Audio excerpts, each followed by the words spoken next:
ассалому алайкум дӯстони азиз. Ин саҳар дар кӯлоб ин офати табииро дидемда, шоҳид шудем. ба қудрати худо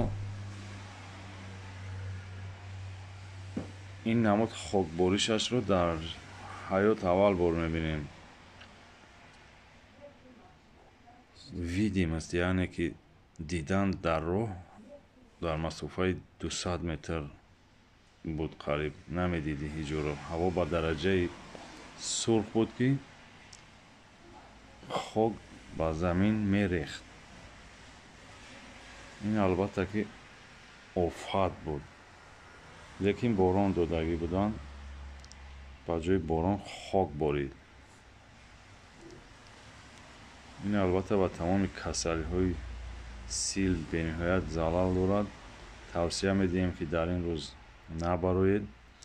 соат 7 саҳар аст. имрӯз рӯзи бозор, рӯзи истироҳатист. соат 7 22 май соли 2022.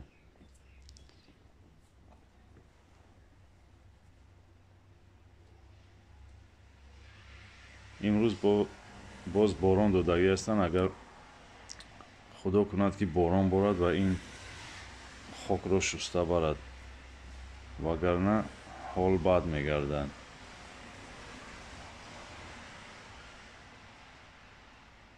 хокбориш албатта буд, лекин ба ин дараҷа хокборишашро дӯстони азиз наҳодидем. бовар кунед, дар роҳ одам нест, фақат мошинҳо ва рӯшноиҳои чароғакҳои роҳ ва мошинҳо менамояд. тамом.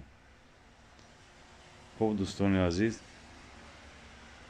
ба ин канал подписатсия кунед, дастгирӣ кунед ва дуо кунем ки ин хел офатҳоро аз мо худованд дур созад. боқӣ дар паноҳи аллоҳи пок бошед дӯстони азиз.